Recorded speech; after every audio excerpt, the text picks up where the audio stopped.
Man, Steve's got a badonkadonk in that poster. He's like, Cartoon Steve. What's a badonkadonk?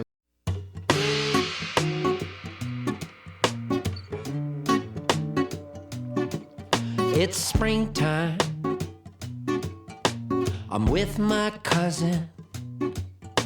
We're gonna see some baseball. The bees are buzzing. I believe you should grab your best friend. Meet us at the ballpark over by the hot dog stand.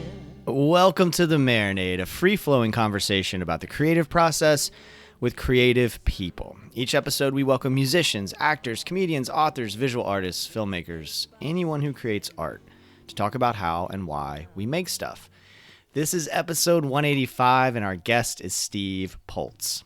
Steve is one of a kind, y'all. He's a singer and songwriter originally from Nova Scotia, raised in Southern California, and now making his home in Nashville, Tennessee. He made a name for himself first with his band the Rugburns, and later, much more famously, as co-writer with Jewel, including the mega hit You Were Meant for Me. If you're of a certain age, you will remember the video for that song. There's a spare room with Jewel playing guitar and a dude dressed like 1996. That dude is Steve Poltz himself. 15-year-old me would be losing his fucking mind. Hell, 44-year-old me is losing his mind at this opportunity. Steve's latest record, Stardust and Satellites, is outstanding. We caught up at Spirit of the Swanee Music Park at Swanee Spring Reunion right after his set in the music hall, y'all. Swanee is my happy place, and I'm so grateful I get to cover that festival every year. If you've never made it down to Swanee for any reason, make it down there, especially for the Roots festivals. Pure magic happens. True legends of Roots music play there every single year. You get to see Peter Rowan, who was one of Bill Monroe's Bluegrass Boys, Verlin Thompson, who played guitar with Guy Clark, Jim Lauderdale, who wrote #1 hits for George Strait, and others, just every year, twice a year, two Roots festivals. So Spring Reunion and Swanee Roots Revival, highly recommend that you make a point to make it down here for those if you are not from this area. If you live in Florida, no excuse, it's right down the street, and this was no exception. Steve absolutely wowed the crowd in the music hall, and I'm so grateful for his time. It is my honor to bring you my conversation with Steve Poltz. The bees are buzzing.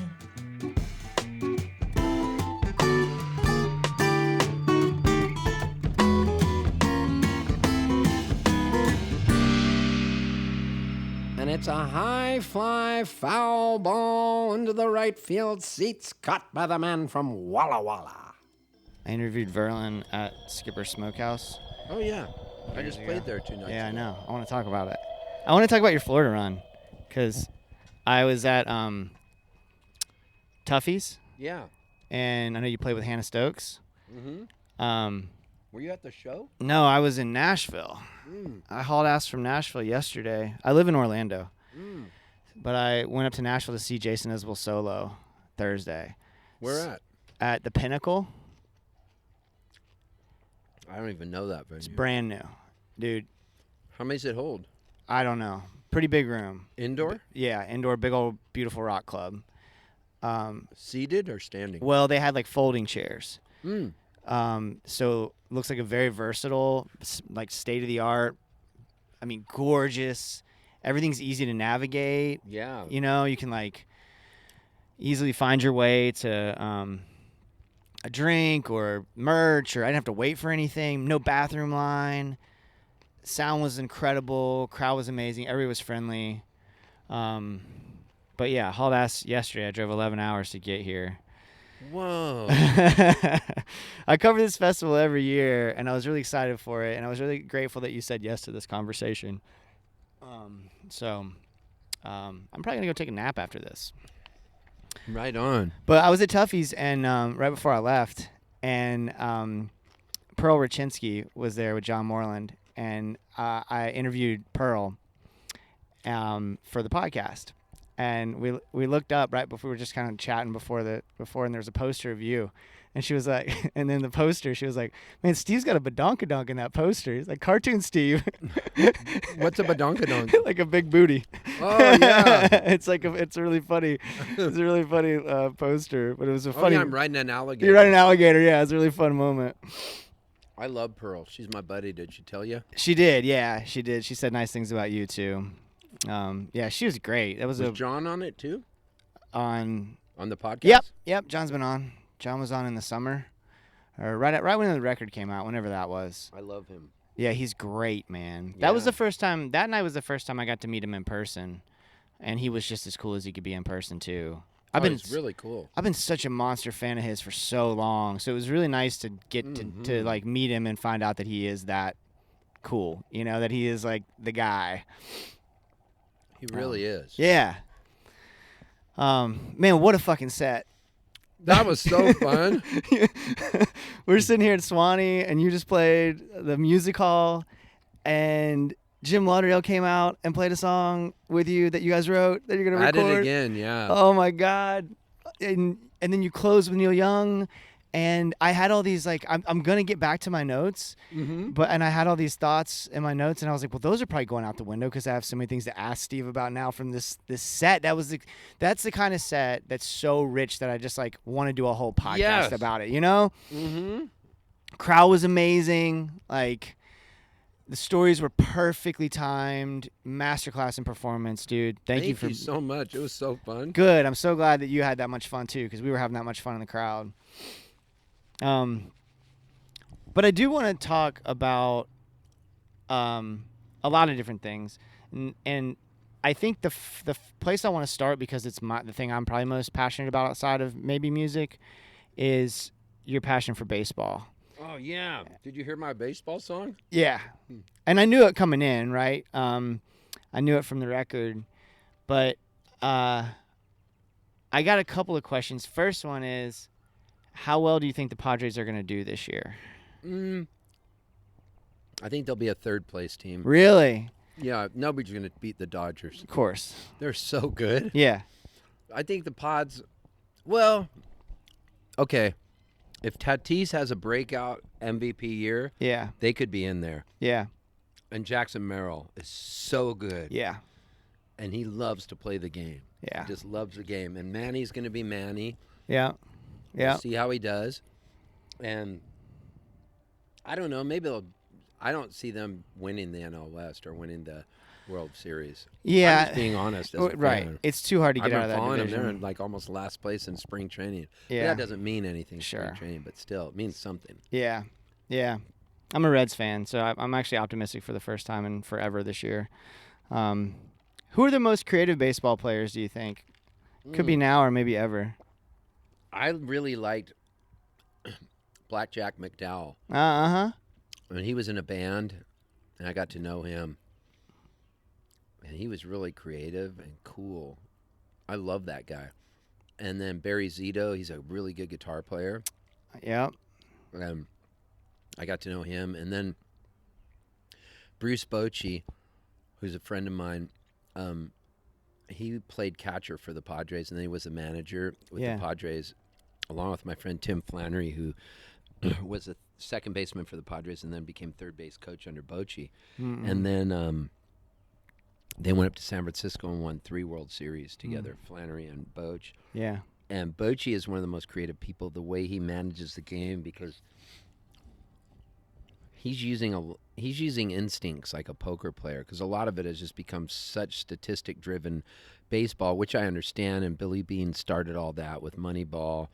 But I think Moneyball only gets you so far, and then when you get these old managers that were like poker players, smoking cigars, that are like betting on a good hand, I think sometimes you got to ride a hot hand and ignore the statistics, because once the playoffs start, throw all those statistics out the window. Now you got to rely on your horse. Yeah. You have that one pitcher, like Madison Bumgarner that one year, and you just had to ride him the whole way, whereas statistics would have said never do that. Yeah. But Bochy did it, and they won. They were like limping. Or Grady Little leaving Pedro Martinez in, if you remember that, and then that backfired. That went the other way, right? His instinct was wrong. So that's an interesting point, because at that point you've got the cream of the crop. Like, those are the best of the best players. Yeah. And so statistics don't necessarily – all the statistics are going to say it's going to be a standard deviation of a very, very little, right? I don't think Pedro wanted to stay in. I thought he did. I don't remember that whole story. I don't know. Somebody listening will know the answer Mm-hmm. to that and hit us in the comments with it or explain it to us. But I remember because, Maybe he wanted to because he's a battler, but I yeah. remember hearing him talk about it. He said he had nothing left in the tank, and he thought Grady knew. And know- he wasn't going to pull himself out, maybe. Right. Yeah. But he knew he didn't have, you have nothing left. Yeah. And you've already faced that rotation 3 times, 4 times. Yeah. They're going to pick up something. Yep. You can't, you can, but Well, that's the beauty. And I think if you're there's, Greg Maddux, maybe. I think there's like parallels with performing too. With that is the idea of like, if you play the same crowd, right? You can't give them the exact same thing. No. Because it doesn't matter how good your songs are or how well you can sing, if they've already seen that exact same act. Mm-hmm. I thought it was interesting today that you played a new one, The Optimist, that isn't recorded, right? Mm-hmm. And then you played one that you've written with Jim Lauderdale too that's not out, right? Or have y'all recorded that one? No. Okay, so you played 2 today. Your first time on this particular stage, and I thought that was really I fucking always do cool. that. Okay, I was gonna ask that question. Yeah, I always have so many new songs, and I'm absolutely, and I don't want this to come off sounding braggadocio, so Yeah. please don't misconstrue it, but I'm fearless Mm. about doing anything to the point where it can tank. I guess the better word would be reckless, but like I don't care if it's the biggest show of my life. Like on December 30th, I opened for Old Crow at the Ryman, sold out. I ended with a brand new song because I just don't give a shit. I guess I want to do something that I want to play. Yeah. Like I know I could come up with the perfect formula for a perfect show. I've never once written a set list, Really? ever. I don't never even know what I'm opening with, ever. And I could walk out, and it could be 10,000 people at a huge festival, like which I play a lot of festivals. Yeah. Like I could be at Australia at Port Fairy Folk Festival, 7,000 people under a tent, talking to Steve Earle, which happened. And he's talking about the Yankees the whole time he's talking to me. He walks on stage with me, still talking to me. And I went out, and then I started my show talking baseball to an Australian audience about how Steve Earle was talking about the Yankees and how much I hated the Yankees because they beat my Padres in '98. And Australians were looking at me like a dog would cock its head like they have no idea what you're talking about. But I really turned it into a whole bit about, because back then when he did that, they still had the DH only in the AL. And not in the NL, and I was talking about how the DH sucks and how pitchers need to bat because you use up your chess pieces more, and you have to make these decisions. Whereas, when you're using the DH, you don't have to worry about that. Yeah. Like what I loved about having the pitchers hit was, you're like, shit, he's up at 88 pitches, but he's pitching great. He's got a shutout, but we got 2 runners on, and he's not a good hitter. But then you get a pitcher that is a good hitter, like Greg Maddux, Yeah. and you're like, and they want to bat. Yeah. And there's Tom certain Glavine. pitchers. Yeah, Yeah. Glavine. Yeah. Oh, man. Those guys in the Braves. same rotation. They had like a competition. I know. If I remember right, Avery could hit too. Mm-hmm. Smoltz could hit a little bit. Smoltzy could. Yeah. Yeah. No, I was been a National League guy forever because of that, because of the Me too. I've kind of gone back and forth lately just because I'm having so much fucking fun watching baseball. And I think part of it is just getting older and the nostalgia for it, right? Is like, it's something, it calms me. I have pretty much every Reds game on no matter what I'm doing at home. Yeah. Even if I'm not actively watching it, because it brings me such peace and calm and reminds me of my favorite days of my childhood. And no matter how stressful life can get, it's like I put the ball game on and I feel so good. And so I've kind of come along just because it does make for like exciting baseball in terms of, obviously offense can get exciting, but I agree with you. The chess part of it, the strategy part of it, that's what makes baseball different. Right? It's a thoughtful game. It's a very slow, thoughtful game. And you'd have to do a double switch. Yeah. Because you're like, okay, I need the new pitcher that I'm bringing in needs to be batting 9th. Yeah. Because I can't have him coming up, but I'm going to have to switch out with a second baseman or something, you know, and that's when you get the utility players coming in. Yeah. And then the pinch hitters coming in, like Manny Mota back in the day. Well, it opens up roster spots, too, because those guys have a place on the roster, whereas now you got to be a certain – they're all the same. You know, it's much more homogenous now, whereas back then if you were versatile, you had much more of a chance of making a roster spot even if you couldn't hit 35 home runs. Plus, I used to love how – then when they would play in a National League park, the American League guy, they go, this guy we're gonna put him at first base. He hasn't played. All he does is hit. Yeah. The DH guy, that's like a career DH guy, and then they have to get him. Everybody's scared because he's playing first base. Yeah. Or they put him in right field, or who knows where they're putting him, and you're like, oh my God, this is cool. Yeah. This is a benefit, and it's bullshit. You should have to play both things. Like the DH guys are like just like a big bull that just sits there and gets fed, and it's you know. Yeah. I don't think they should be in the Hall of Fame. I said it. I don't think David Ortiz should be in the Hall of Fame, for example. I don't think even Edgar Martinez, who was one of the great hitters of his era, should be in the Hall of Fame because he hardly played the field. Wow. I feel like Big Papi needs to.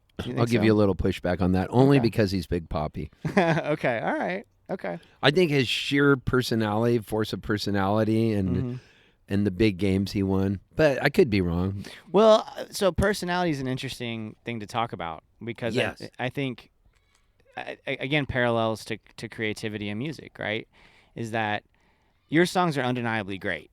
Thank you. You're welcome. And I'm really thankful I've been a fan for a while, but this was different because I got to do the deep dive as I'm, preparing for this, right? So I listened to a bunch of your music, and it just something new each record, and something special each record, and there's not a miss either. I was listening to your most recent album, and I was like, God damn, this thing, start to finish, is just keeping my attention. Like, I want to sit down, put it on my record player, and just take it in.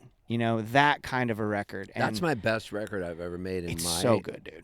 In my estimation, I feel like the records are getting better the older I get, which is weird. It's like my next record is going to be the best thing I ever did. I have all the songs, and I'm just going to always just put 10 songs on a record, and I'm excited about. I got to get in the studio and make it because I'm glad that I haven't hit my peak yet, is what I mean. Like, because I was a late bloomer, and so. Can you say more about that? Because I've been thinking about that a lot. Okay, what I mean is, I was a 98-pound wrestler, 9th, 10th, and 11th grade. In my senior year, I wrestled 106. I gained a little more weight. And so I wrestled at 106 pounds, but I didn't go through puberty till the end of my senior year. So, like, most kids go through puberty way sooner. Yeah. Like, people used to see me driving my dad's Cadillac, and, like, I was 16 years old in 1976, and they would pull up at a stoplight and look next to me, and I looked like... It looked like a 10-year-old driving a Cadillac, and people would be going, oh, my God, that 10-year-old's driving a car. And I would be so mad like that. I looked so young. I hated it. Yeah. And then I'd have to weigh in naked to make weight. Like, if my underwear would just put me over like 1/8 of an ounce, and I needed that thing to come down. So I would weigh in naked, and I would just put my hands over my crotch area because I was hairless still. I didn't want people to see, and they'd be like, how's that guy a senior? And like, just finally, towards the end of the year, I went through puberty. It was weird, and then I grew fast. That's fascinating because you earlier told me that you're fearless, and do you think those things are connected? Yeah. I haven't always been fearless. So I used to play shows, and when I was in the Rugburns, we were like a gang. So we were like traveling everywhere, and we were fearless. And then when the Rugburns broke up and I went solo, I no longer was fearless. I was scared because I didn't have my skills playing solo yet. My hands would shake. I'd go to play a certain guitar part, and I couldn't even get through it. Yeah. It sucked to be like that. And the only thing that worked was just playing thousands of shows. Like, nothing worked. I could have gone through hypnosis or anything, and I had to die 1,000 deaths by paper cut. So what kept you going? I mean, a lot of folks would have given up. What kept me going was I needed... Like, I opened for my buddy Dan Byrne. Do you know him? Mm-mm. So Dan Byrne's this great songwriter. I opened for him years ago at a place called Rosebud, and I sucked so bad. I had so much fear. I didn't even go out to the merch after the show, and I left my merch there and never went and got it. Same thing happened to me one night I opened for Lucinda Williams. I left my merch there. I had just gone solo, and so it took a long time. And what was your question? I'm asking how you got over, because if you have stage fright or fear like that, that's most people's biggest fear. Oh, why did I keep going? Why'd That's you what keep said. going? Yeah. I kept going because I felt like... I think I felt like the audience was my mother, and I wanted her approval. I always felt like she didn't really approve of me, and so I was trying to charm the audience and trying to see if I could seduce them. And so almost like I needed them to love me, to make me feel complete. So I had this thirst for love, a need for love, and I felt like if I could get it from the audience, that would complete me. Mm-hmm. But it didn't. But it was my default mechanism. Yeah. And consequently, along the way, in the words of Liam Neeson in the movie Taken, I developed a certain particular set of skills. And I did. Yeah. And I got these skills through survival. And then what I learned was I could just somehow feel my way through a show and not have a plan. I liked not having a plan. Like, that's why I've never written a set list. And I don't think any two shows have ever really been alike, because I'm mining for gold. I'm trying to improvise. Yeah. And feed my curiosity and my soul, because words are like jazz. Like today, I was trying to fit all these Billy Joel songs into my song Silver Lining, and it was so fun. And then I threw in Tom Sawyer by Rush. I don't even know why, but it's kind of fun because people are like, wait, why do I know these words? 'Cause a lot of people know the words. Brenda and Eddie were the popular steadies, and the king and the queen of the prom, riding around with the car top down and the radio on. Yeah. And what you say about his company is what you say about society. The word There is were like there was a is. smattering of recognition in the crowd. Yeah. You know? And then some people are like, I have no clue what is going on. Yeah. Which means I didn't do my work that good, because I would like it if more people would know it. Yeah, and yeah. I could have kept going. Sometimes I've done that, and it's like nailed it, you know? See, that's interesting, because I would think that crowd, maybe they just didn't, and for whatever reason in the moment, catch it. But like thinking about the age of the crowd and sort of the vibe of this festival, I would think most of the folks in there probably do know. Maybe they did know. Yeah, maybe they were just being respectful and listening, Yeah. you know, instead of reacting. But I am interested in that because, you know, if when you're improvising with jazz, you're playing off of the people around you, right? And the people you're playing with. But that was just you and a guitar today. Yeah. I'm always solo, by the way. Like, I Okay. never have a band. Yeah. So I had a band for years, but then I don't know what happened. I started going solo, and I really got into it because it became like this one-person show. It's a lot less expensive too. You know, there is that, but that wasn't my reason. My reason was I liked being able to turn on a dime. However, there was one iteration of the Rugburns when we were a trio, and those guys would turn on a dime with me.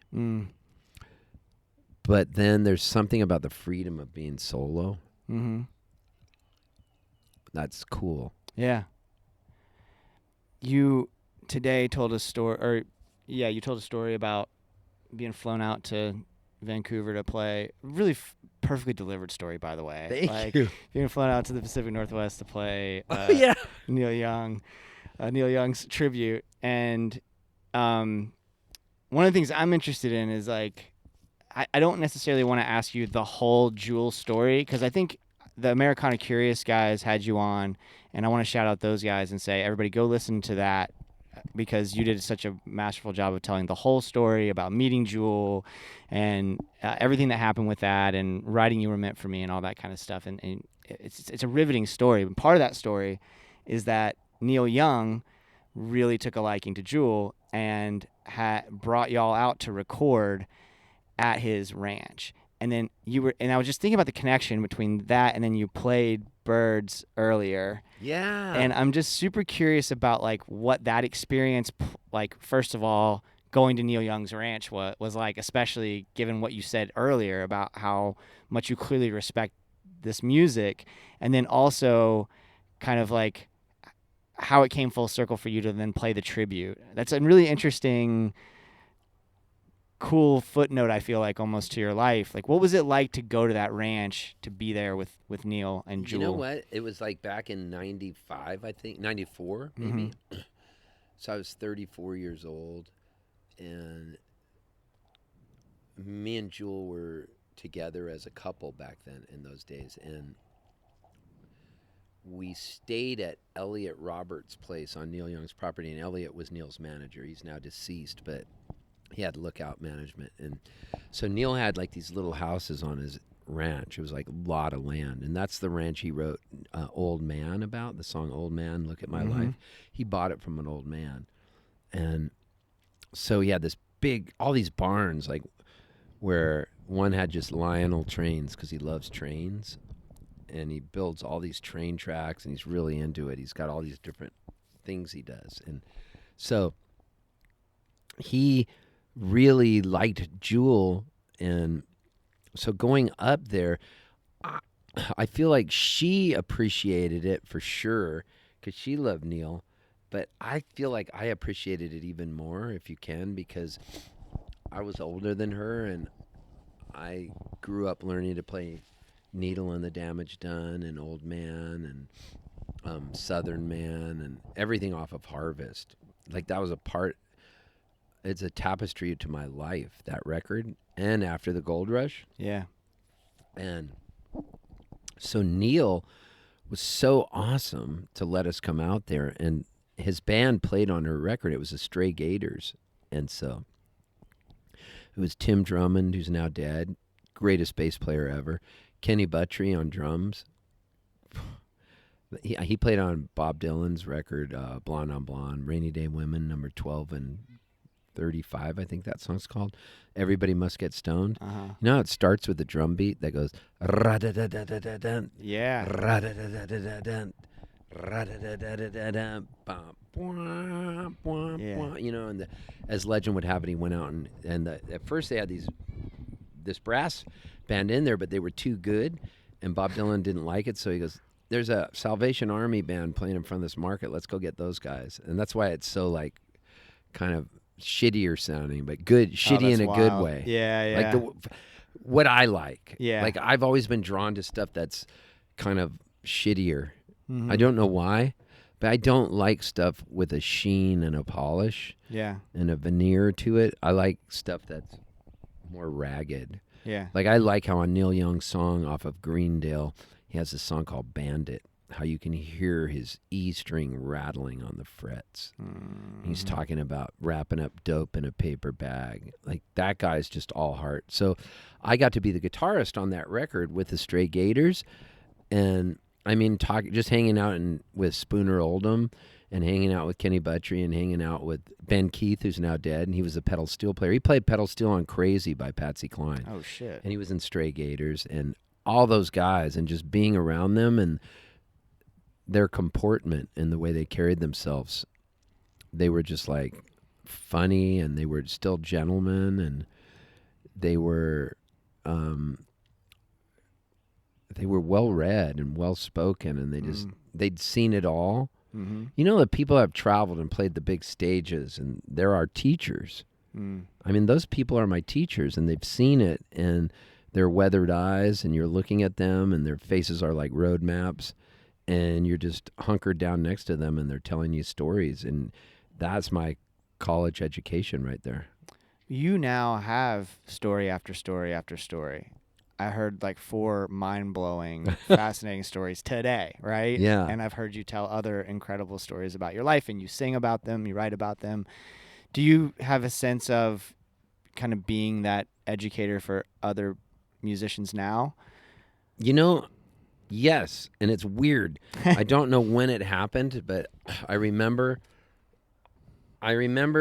looking out of the audience and going, man, I used to have like, this audience has gotten old.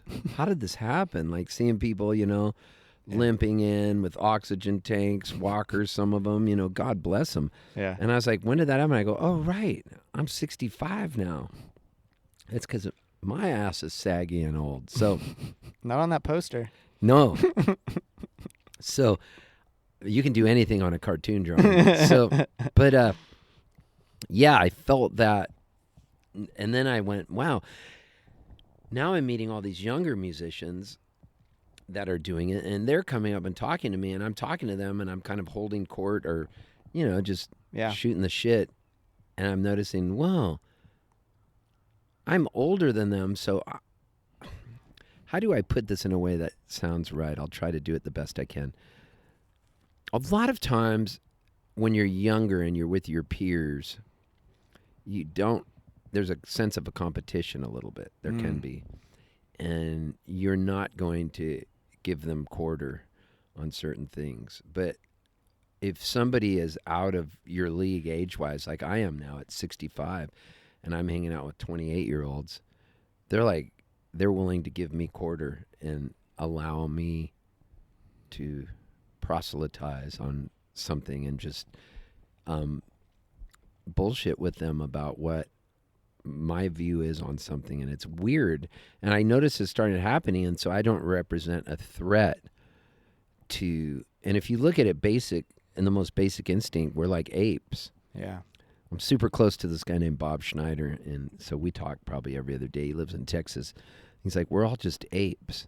He wants me to watch, I think it's called Ape Kingdom or something. I don't know. Anyways, how the ape just wants dominance. And when you're younger and you're more full of testosterone and piss and vinegar, you tend to be more like, get out the paint. Get out of the paint. Yeah. And then as you get older, you're willing to cede the paint to someone else and just learn to appreciate their skills and what they have and what they're able to do and what they've learned. And you're able to glean information from these people and take it with you and put it into some sort of potpourri in your brain and then spit it out after you digest it. And it becomes this new word salad that you didn't have before with new bits of info. So I'm constantly trying to I'm mining for gold all the time, like writing something new, coming up with some new story in my head, or just stumbling into it on stage and going, whoa, that was comedy gold and I didn't even know it was there. Or failing miserably, which happens all the time. I failed a couple times today on stage, but I like failing because it's like free drugs when you fail. And so the body makes its own drugs. So when you fail, you get a shot of adrenaline. You got to dig yourself out of the hole you just dug for yourself. And it's kind of fun figuring, how can I get out of this hole? Yeah. Like I could have done a better job on a couple things today, which I know exactly what they were. And I went, you idiot. But what were they? I did this song called the Optimist Song. Right. And the second verse I didn't do. It's my favorite verse, and it says, there was an antelope eating cantaloupe in the market and looking blue. She said, I've fallen in love with a donkey, but my parents don't approve. They said an antelope can't elope, and that ain't really swell. So they're running away to the preacher to ring that optimist bell. It's like probably, to me, the most important verse in the song. Yeah. And I just blanked on it because I haven't sang it in a while. Yeah. And I knew when I said I was going to do it, I went, wait, I haven't done this in a while. This might screw up. And I allowed that thought to enter my brain. And once I allow that thought to enter my brain, it gives it a possibility. And it opens up a new tributary on the rivers of thought. And so then right then I went, oh, shit. I opened up a new tributary, like a Panama Canal in my brain. And I'm allowing this thought to come into my brain. And what does that thought say? That thought says, you're probably going to screw this up because you haven't done it. And so now I've given that thought a place to live in my brain. And whilst doing the song I did today, I knew it. And I went, fuck. And I was just standing there going, and then I did the verses out of order because you're supposed to, then the second verse is talking about the chihuahua that gets sprayed by a skunk, and then the monkey goes up. It's just a much better song if I do it with all the verses in that order. So I screwed up, but it's okay because it was what it was, and then I can turn it into a bit. Yeah. Still get the audience to laugh. Well, that one's an interesting one because none of us there's no way we would have heard that song, right? So that's an interesting one. Talking about opening the tributaries of doubt in your mind and how then you fuck it up. Like, we wouldn't have known if you just kept going. Yeah, if I hadn't said anything. Yeah. But I wanted to say something because I wanted to actually go into a dissertation and tell him why that version sucked, but I was running out of time. So I was going to turn it into like a professorial college class and then start talking about, okay, class, let's see. Or lately I've been really into doing this bit on stage where I'm the play-by-play and the color guy. And so they're analyzing my own gig while it's going on. And I did it the other night, and I got to do that again. I'm going to remember. I'm going to try to do it tomorrow. And so I screw up on something. I go, wouldn't that be great if there was a play-by-play and a color guy analyzing my gig, and you see them on the side and you're listening to them with headphones on during the gig, and they're like, Poltz just really screwed that up. And then the other guy goes, I noticed that he did, and he hadn't done that song in a while, and he probably shouldn't have done it. Yeah, he makes a lot of bad choices, but here he is. He's stepping up there. Look he's playing that G chord. He's doing it well. Well, he did have rotator cuff surgery, and he did come out of that, and he went to rehab, came out of that, and he's doing really well. But I think he needs about another year out there, on the road, getting it, sharpening up his skills. I know what you're saying. Poltz steps back in, and now he's doing Lil Martha by the Allman Brothers. And so that was cool, being able to do that because I can take a side trip, which I love to be able to do, and just allow my mind to go off in this other area. Yeah. And so that's what I love the best about performing is, so no two shows have ever been alike because I'm going off on this other direction. Yeah. And then it gets really meta if I'm talking about how bad the show's going for me at that moment or if it's going good. And then my other screw up was an instrumental song I did called Chinese Checkers. That's like a barn burner. And I went down off the stage and was running around. I just screwed up the bridge, the central part. I went to Clam Harbor. And once I went to Clam Harbor, my muscle memory took in where I was on Clam Harbor, and I did it again. And I go, I got to get out of Clam Harbor. So I went up to this other part to get out of Clam Harbor because my muscle memory, well, then I just know how my brain works. And sometimes it's like, oh, this is how we're going to do it now? We're going to keep doing this fuck up? Let's just do it 3 times in a row. And then I'm like, and my hands are kind of lost. And then I just went up, and then that one guy was pounding on the guitar, and that was really cool. We were hitting these rhythms, and he was good at it. He was actually doing it good. And my guitar has all these cracks in it, and it was so, for folks listening, Steve jumped off the stage, a fairly high stage, and I'm 65. He jumped off the stage because I was thinking to myself, I'm 20 years younger than you, and I was like, that's probably like a twisted ankle for me at this point, unless I stretched. And then he goes over and he's playing. He's on his knees playing in front of this guy, and the guy just starts like pounding on the guitar, tapping on the guitar. And everybody's losing their minds. Just good. People were just standing up like craning to see what was going on. Yeah. The energy in there was incredible, man. And then that one lady, I went up and my knees were clamping onto her knees. And afterwards she goes, I wish I would have said something to you.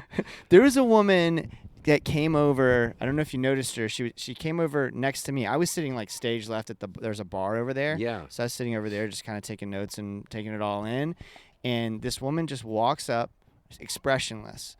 And there's a dude sitting like closer than you and I are sitting right now. Expressionless, takes her glasses off, sets them on the bar like right next to me. Doesn't say a word.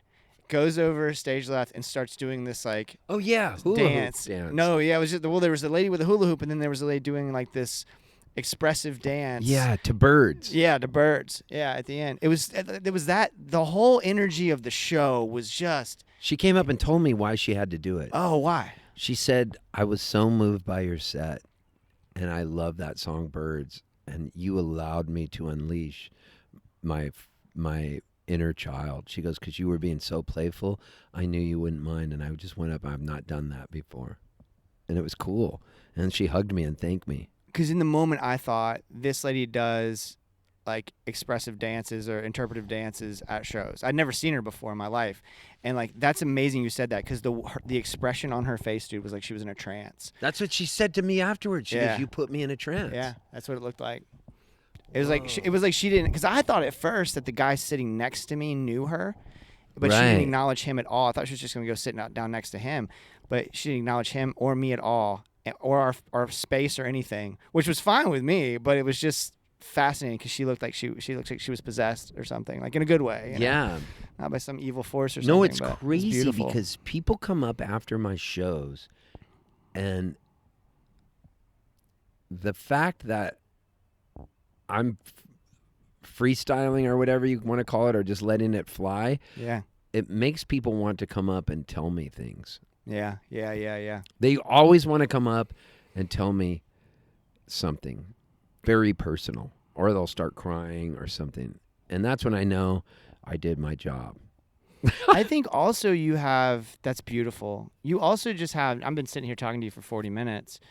And then on stage also, I think there's a part of you that has this very approachable eccentricity to you. Right. You know what I mean? Where it's like, it was interesting. You brought Jim Lauderdale out, and the two of you talked about the fact that y'all had been working on some songs, and then you played one of them, which was gorgeous, by the way. And the two of you together, it's like so. You made the joke about how like he's your brother, but like I just got out of rehab in a mental home. yeah. And I thought that if anybody's ever seen Jim, like Jim is like the consummate sort of professional, but he's got a joke. He's always got a joke, you know. But and sort of like, very professional. Very professional, you know. And not that you're not professional. That was an interesting thing, too, to me, is how perfectly on time you were and how you ended the set. I looked at the clock with 30 seconds left. It was perfect. I always do. It was absolutely perfect. I have amazing clock management skills. It's a superpower I have. It is a I'm superpower. not kidding you. It was amazing. Dude, I'm not kidding you. I read the defense. I feel like I'm Tom Brady or something back there, and I always know where the clock is. They always go, "Do you want me to give you a 10-minute warning?" I go, "No, don't even get in my way. Just tell me what time I have to end and write it down on the floor, and I promise you I will end right." Because it blows my mind even more now that you're telling me that you don't write a set list. Like, no. Like I perform, but I have a very strict set list, and I make sure I keep my banter to a minimum because I'm aware of the time, and then I have to be careful because sometimes I won't shut the fuck up, and I have to make sure because I want to play all these songs. The fact that you just go up there and you're not even sure what's going to come next, and you're down to 30 seconds, you finish Birds. Amazing, dude. And it made for time. You got a standing ovation, and it made for time for like the ovation, and you could acknowledge the ovation, and then you were I was like, buddy. That's so cool. Yeah. I never want to go over ever. Yeah. Ever. Yeah. And I want to get the hell off stage so the next performer can get on. I don't want to stand there and talk to people from the stage while the other person's waiting to load in. Right. I played a lot of festivals, and that's the worst. Sometimes you get people that haven't done that a lot, or they don't know, they're clueless, and you're waiting. And sometimes there's only a 15-minute changeover. Yeah. And they're like just talking their stuff's in your way. Like, you got to get this stuff off stage. I got a sound check. I need a line check, and I'm starting in 15 minutes. Yeah. And so I do it out of respect to the other musicians, because I've been in that position before, and you'd never want to be that person. Yeah. Well, this is, I think more of an example of what we were talking about, like that woman inspired to get up and dance, because I do think that like that combination, it's not like you're totally off the rails wacky. You're this very approachable, still professional, you know, right on time. That balance is admirable to me, you know, to be able to be so free as a person and as a creator, but playing within the constraints of what you need to play within, right? That's really admirable. That's something I aspire to. Cool. Yeah. Because I think it can be really difficult. Okay, I can't believe we've gone this long so far, and I still have two things that I really want to talk to you about. Let's do it. All right, so on stage. Yes. Oh, I got to show you a picture.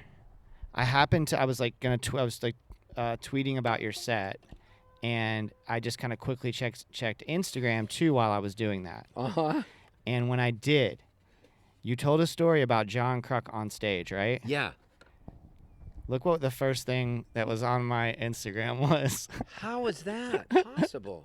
I mean, it's probably that my phone was listening to me, and then it served up this John Kruk meme with Chris Farley playing John Kruk.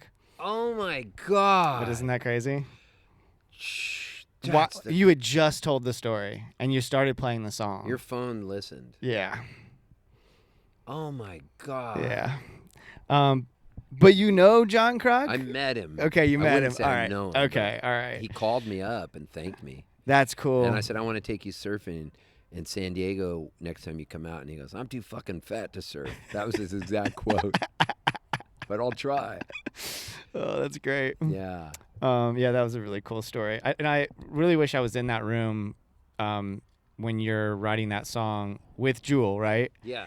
And like, what did that conversation look like? Can you tell that story real quick? You told on stage? So we were writing a song called Silver Lining. We would have never written it if Jewel's guitar hadn't been tuned D-A-D, F sharp A-D. So like that open tuning, D-A-D, F sharp A-D. Mm-hmm. So I woke up in the morning and I grabbed her guitar and I was still laying down in bed and I just started playing in that open tuning. I came up with that guitar lick. Mm-hmm. Bow, down, down, down, down, bow, down, down, and it was a cool little guitar lick. And then we started going, muffins in the toaster, got my raspberry jam. And then I used to rely on luck, didn't feel so stuck, didn't limp around. And I go, we need one more word that rhymes with luck, stuck, and buck. And Jewel was like, fuck. And I go, no, let's get something else. And then I go, how about John Kruk? And she was like, who's John Kruk? And I told her, got into it. She goes, okay. Like she was always amenable to, although she used to say, like on You Were Meant for Me, it wouldn't have never been a hit if I had had my way in it. So I'm so glad because she knew that song had potential, I think.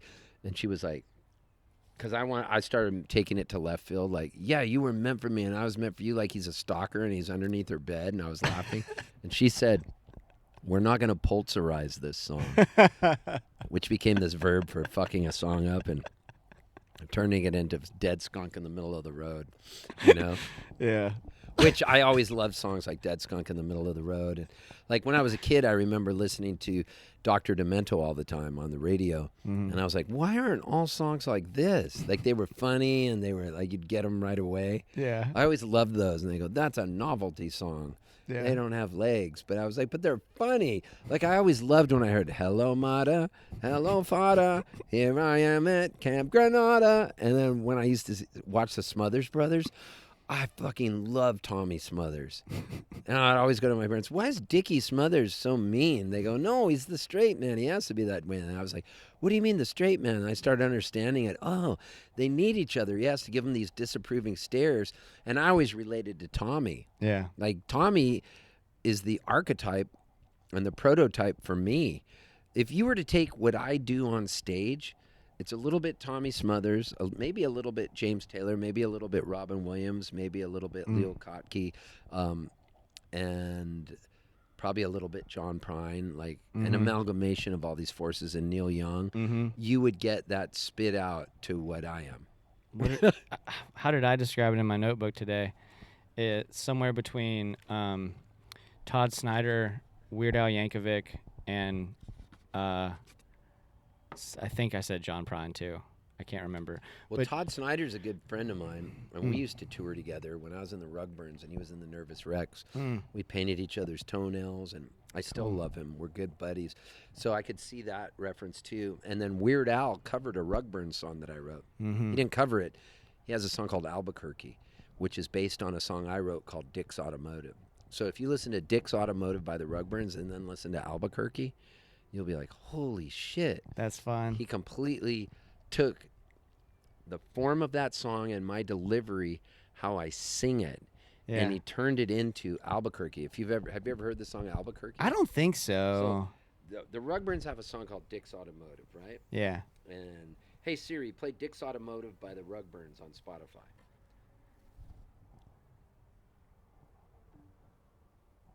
Dick's Automotive by Rugburns, now playing on Spotify.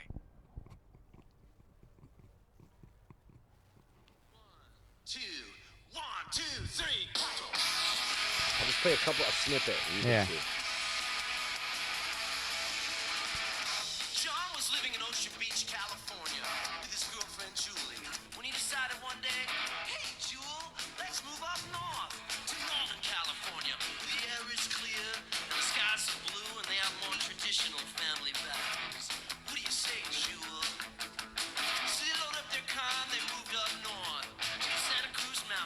I really like this.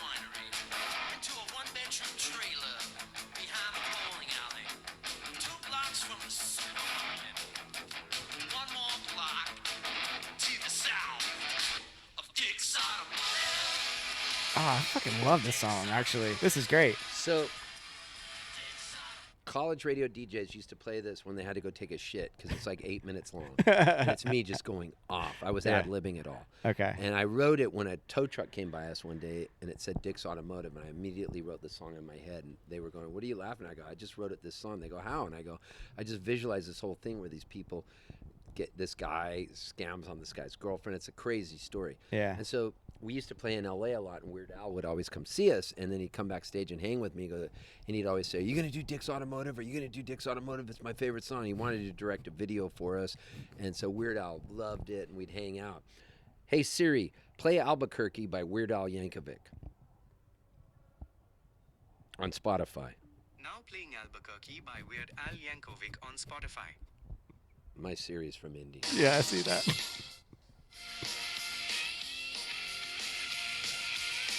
Way back when I was just a little bitty boy, living in a box under the stairs in the corner of the Holy basement of shit. the house half a block down the street from Jerry's bait shop. You know the place. Well, anyway, back then life was going Holy shit. I know. just peachy. And people love that song. Undeniable fact that every single Oh, that's wild, dude. make me a big old bowl of sauerkraut for breakfast. So he took that whole idea and did it. Yeah. And everybody be like, "Dude, that guy ripped off your song." But Yeah. it was an honor. Yeah, I was Yeah, gonna Weird say, yeah, that's not the yeah, it's And then, parody, but it's like Yeah. it's Weird Al also. What an honor. oh, I know. And I Yeah. just went, recently I was in Australia and I went to see him and hung backstage with him. It was pretty fun. Oh, cool. Yeah. Man, that's great. So he always sends me a Christmas card every Christmas. Oh my So god. funny. That's amazing. Well, dude, we're running out of time, but we usually are? yeah. They're not here for me yet. Okay, we can keep going. I just wanted to be respectful of your time. I didn't want to. Was there any other questions? Yeah, I could talk. There's a couple more like big ones, but like I could What are talk. they? I could talk for days with you. Lightning round. Okay. What is this about you being an attorney for dogs? I have this theory that you can be anything you want to be. Mm-hmm. So I started telling people if I'd see a dog with their owner and I didn't know them, I would walk up on my hands and knees and it would freak people out. So if you do a search on Instagram, I think my hair was a lot shorter. Do a search for hashtag Steve Poltz attorney for dogs. And I would walk up on my hands and knees.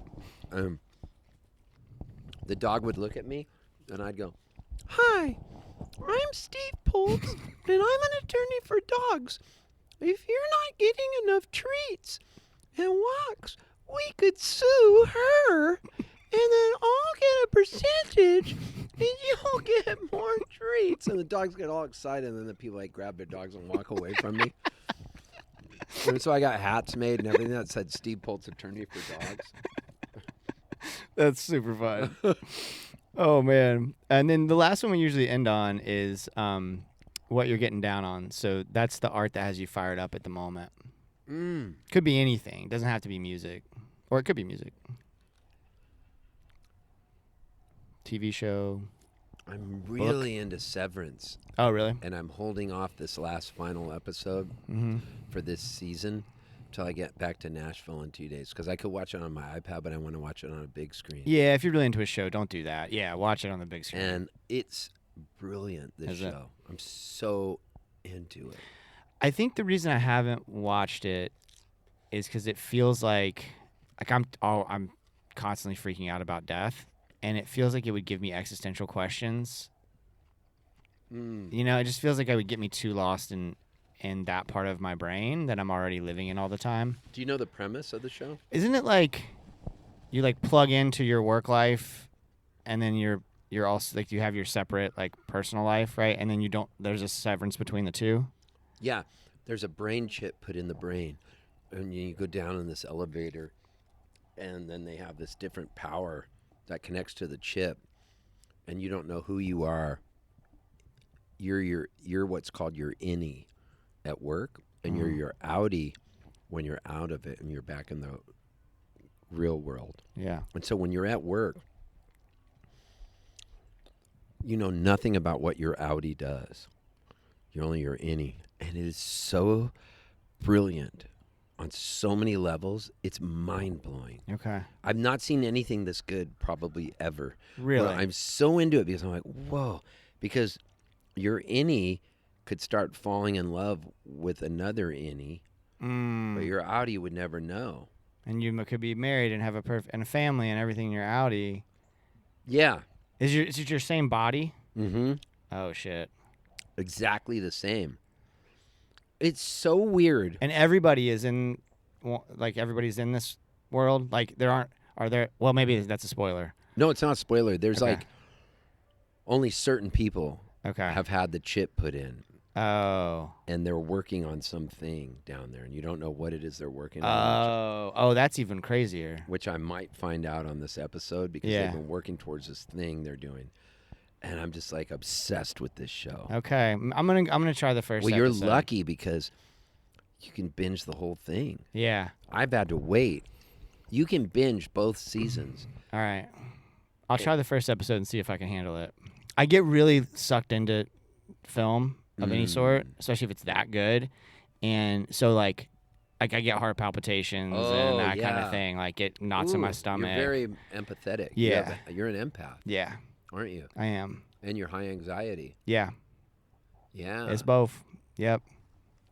Yeah. So sometimes that's not a good combination when I'm watching Where do you something. think the anxiety comes from? Fear of death, and that comes from the church. What church? Baptist church, Southern Baptist Church. Mm. Yeah.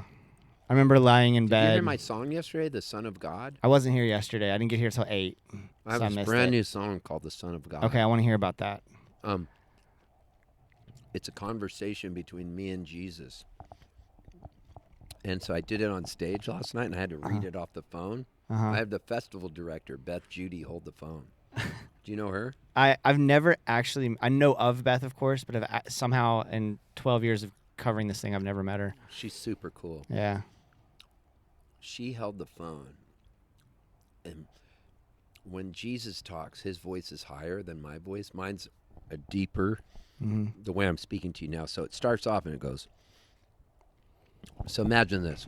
I got a capo on the 3rd fret. I'm playing a G chord, and I'm just finger picking it. Dun, dun, dun, dun, dun, dun, just finger picking it. I go, the Son of God contacted me about buying some Funkin' Wagnalls encyclopedias. I said, hello, who's this? It's Jesus. Jesus who? Jesus, H. Christ, God's son. How'd you get my number? I have everyone's number. Even Beyonce, she's on speed dial. Rad. What up, G's? We have a storage unit in heaven that we're paying rent on, and we need to downsize. Who's we? Me and Dad. God. God pays rent for a storage unit in heaven? We all do. You think you can't take it with you? Well, I'm here to tell you that, in fact, you have to. And it gets so pricey. We have to pay membership fees in heaven?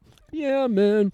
Netflix, Hulu, Peacock, Amazon Prime, and whatever other channels Taylor Sheridan has shows on, and even an older Netflix account under an older email you forgot you were paying on. And it goes on and on about all this stuff. Yeah.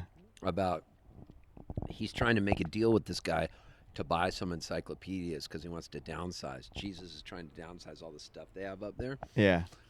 And there's a part where he goes, does God get a share of the profits? He goes, he gets a percentage of the storage unit fees and some Netflix. But Bezos blocked him from Amazon profits. He said he had to donate money to the inauguration and buy some millennium meme coins. So Dad's going broke. Lumber prices, inflation, the cost of a dozen eggs, etc.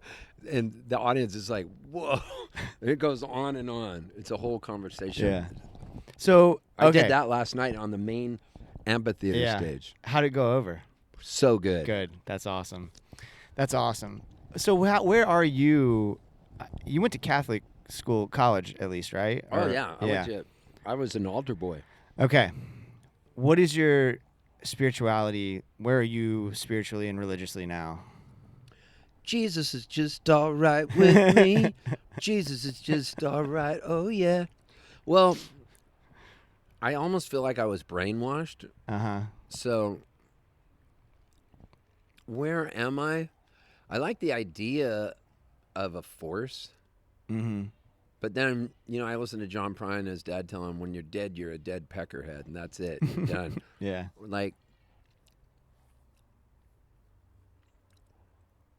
it's weird because I was brainwashed into this superhero stuff of, whoa, he made all these loaves of bread and turned the water into wine and all these things. So it's in my subconsciousness at all times. I still feel like, my mom's dead, my dad's dead.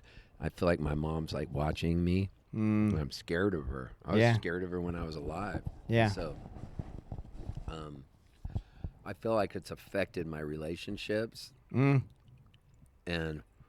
I mean, if I really look at it, it's all a bunch of bullshit, but who knows?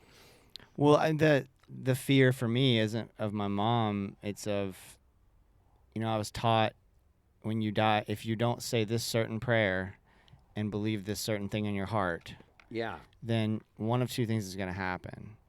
You're either going to go to heaven, and it's not like a Steve Poltz song. It's everything's quote unquote perfect, no suffering, and it's going to happen forever. Or you're going to go to hell, and you're going to literally burn forever. And I remember being like 11 or 12 and starting to process that and being like, oh shit, that's everything about infinity is terrifying to me anyway. And space terrifies the fuck out of me.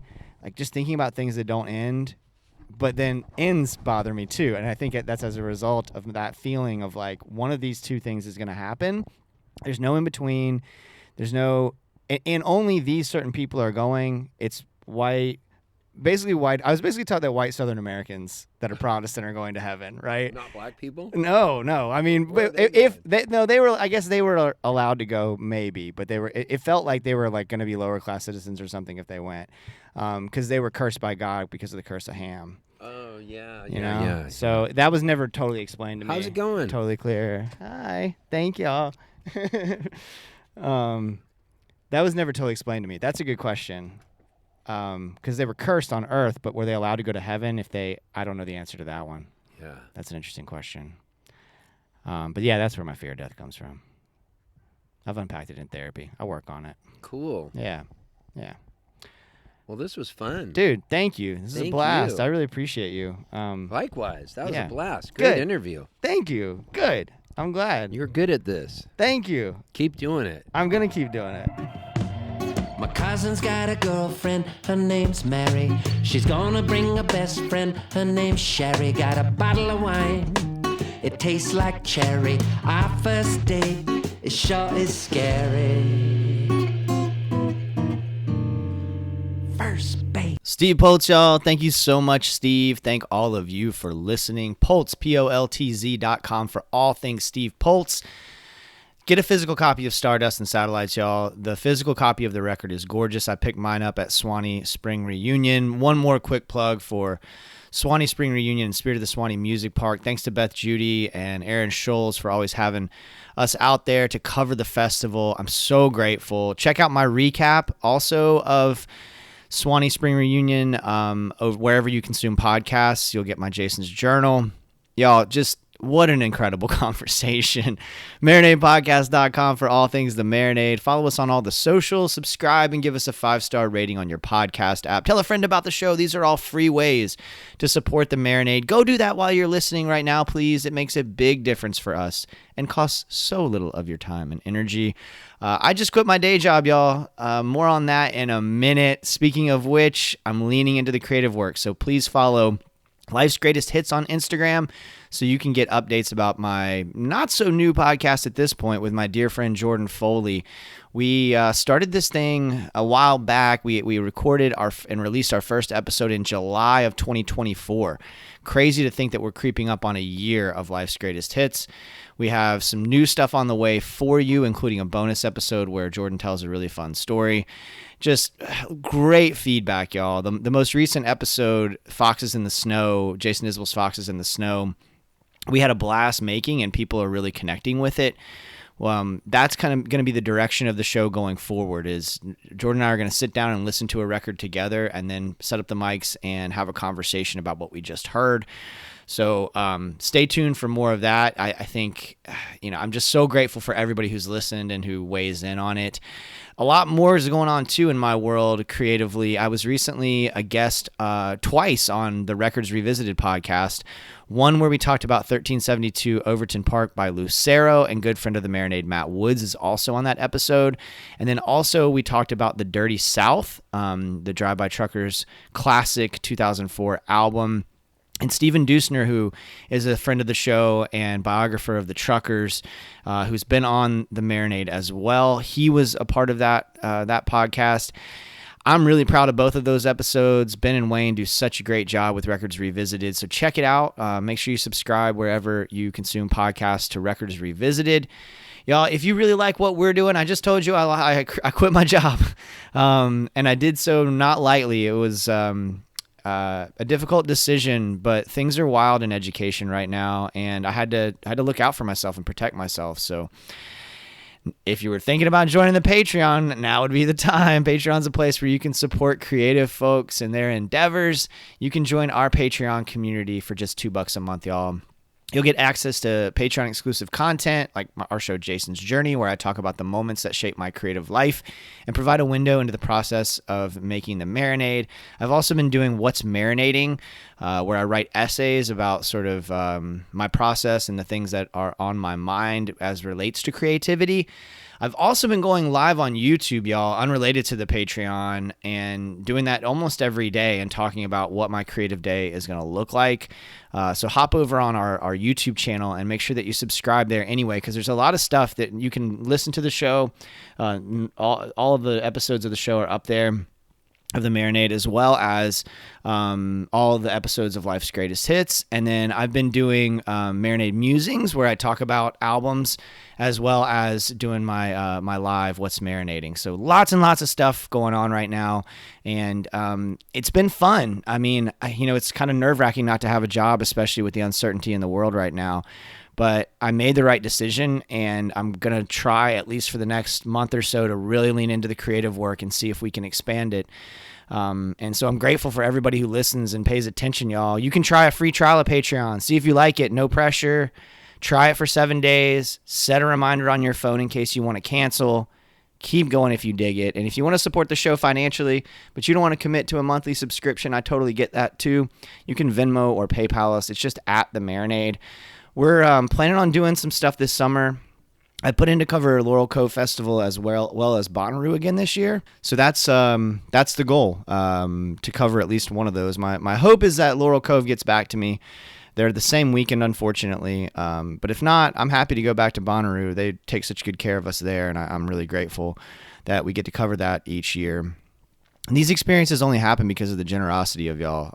Thank you so much to everybody who can swing it. I really appreciate it. If you can't, or if you're not in a position to do that right now, I totally understand. Above all, I'm just grateful that you listen and spread the word about the Marinade. And until next time, go out and create something. Cheers, y'all.